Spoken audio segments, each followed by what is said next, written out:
भाई जो गुरु बचन पे डट गे, कट गे फंद 84 के। फिर आप परमात्मा से विनय करेंगे कि हे प्रभु, एक मानव जीवन और बख्श दो, मैं सच्चे मन से सत भक्ति करूंगा, जीवन की सच्ची राह की खोज करने सत्संग में जाया करूंगा, आजीवन भक्ति करूंगा, अपना कल्याण करवाऊंगा। लेकिन उस समय फिर आपकी पुकार नहीं सुनी जाएगी। जैसे समाज के लोग एक चोर को समझाते हैं कि बेटा चोरी करना छोड़ दे, चोरी करना पाप है, अच्छी बात नहीं है, यदि किसी दिन पकड़ा जाएगा तो पुलिस वाले तुझे पीटेंगे, मारेंगे, तेरे ऊपर मुकदमा चलेगा, तुझे जेल काटनी पड़ेगी, तेरा जीवन नरक हो जाएगा, समाज में तेरी बेइज्जती हो जाएगी। और यदि वो चोर उस समय उन व्यक्तियों की बातों को नहीं मानता है, सीरियस नहीं लेता है और अपनी चोरी वाली आदत को नहीं छोड़ता है, तो किसी न किसी दिन तो पकड़ा जाएगा। और जिस दिन पकड़ा जाएगा उस दिन पुलिस उसकी पिटाई भी करेगी, उसको जेल में भी भेजेगी, उसको कष्ट भी देगी। और उस समय वो व्यक्ति कहे कि जी मुझे एक बार छोड़ दो, मैं दोबारा से कभी चोरी नहीं करूंगा, मैं अच्छा जीवन जीऊंगा। लेकिन भैया वो सजा काटने के बाद ही आपको प्रशासन छोड़ेगा। तो इसी प्रकार धर्मराज के दरबार में जाने के बाद आप जी कितनी प्रार्थना करना, कितनी विनती करना, कितने भगवान के पैर पकड़ना, एक बार ये 84 लाख योनियों का महाकष्ट भोगने के बाद ही आपको परमात्मा फिर से मनुष्य जन्म देगा। और ये बहुत लंबा चक्कर हो जाएगा। फिर 84 लाख प्रकार के जीवों के शरीर धारण करना। एक गधे का जीवन देख लो आप, 15-20 साल का होता है गधे का जीवन। गधा कितना कष्ट उठाता है, सर्दी में, गर्मी में, बरसात में।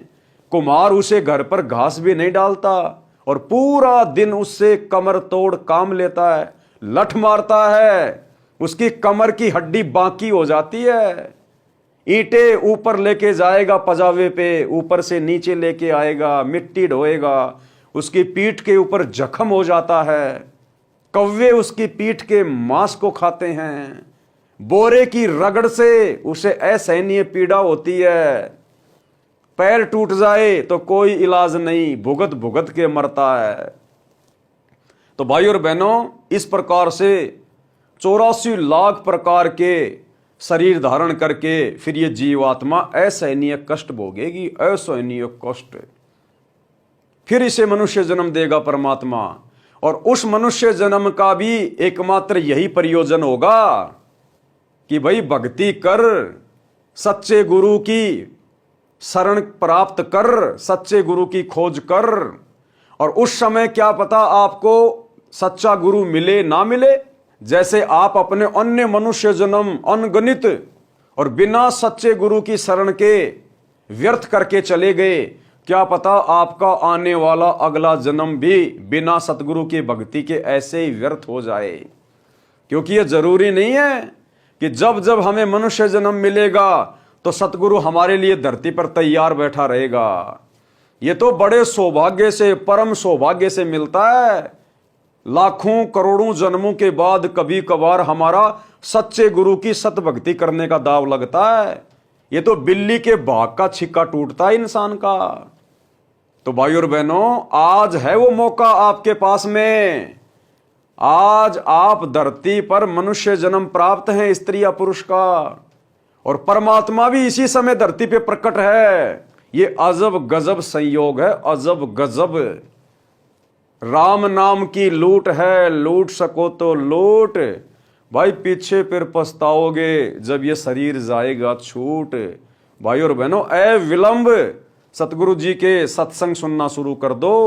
यूट्यूब पर तुरंत सर्च करो सतगुरु रामपाल जी भगवान, और सबसे पहले सृष्टि रचना को सुनो। जब तक ये सृष्टि रचना समझ में नहीं आएगी, हम कौन है, कहां से आए हैं, क्यों जन्म रहे हैं, क्यों मर रहे हैं, हमारी आंखों के सामने बेटा बेटी मर जाते हैं, हम मर जाते हैं, माता पिता मर जाते हैं, क्यों यहाँ पर गधे और बैल की तरह कमा रहे हैं, सुख भोगने का समय आता है तो हमारी मृत्यु हो जाती है, मरने के बाद कहाँ जाएंगे, सत्य भक्ति क्या है, आत्म ज्ञान क्या है, परमात्म ज्ञान क्या है, मनुष्य जीवन का एकमात्र मकसद क्या है, ये सारी बातें आपको सृष्टि रचना के अंतर्गत समझ में आएंगी। इसलिए जब भी आप सतगुरु रामपाल जी परमात्मा की सत भक्ति शुरू करें, जब भी आप उनका ज्ञान सुनना शुरू करें, तो सबसे पहले सृष्टि रचना को अच्छे से 2 या 3 बार समझें, सुने। पहली बार में तो आपको अटपटी सी लगेगी, क्योंकि आज से पहले आपको शौपन में भी किसी ने यह सत ज्ञान नहीं बताया। किसी भी धर्म गुरु के पास ये अनमोल ज्ञान नहीं था। इस अनमोल ज्ञान को देने के लिए सतगुरु स्वयं सतलोक से चल के आते हैं।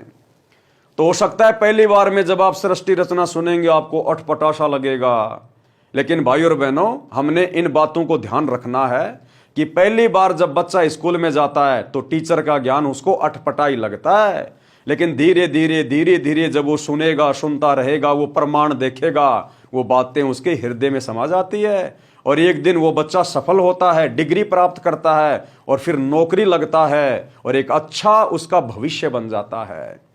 तो सबसे पहले आप सृष्टि रचना से शुरू करें। मैं सच्चे मन से सत्य भक्ति करूंगा, जीवन की सच्ची राह की खोज करने सत्संग में जाया करूंगा, आजीवन भक्ति करूंगा, अपना कल्याण करवाऊंगा। धर्मराज के सामने रोता है फिर ये। उस परमात्मा के दरबार यानी कार्यालय में आपके पूर्व के जन्मों की फिल्म चलाई जाएगी, जिनमें आप प्रत्येक बार जब जब मानव जीवन प्राप्त हुआ था आपने यही कहा था कि एक मानव जीवन और दे दो, कभी बुराई नहीं करूंगा, आजीवन भक्ति भी करूंगा, घर का कार्य निर्वाह के लिए भी करूंगा। पूर्ण सतगुरु से, किससे? पूर्ण सतगुरु से दीक्षा लेकर यानी नाम लेकर कल्याण कराऊंगा।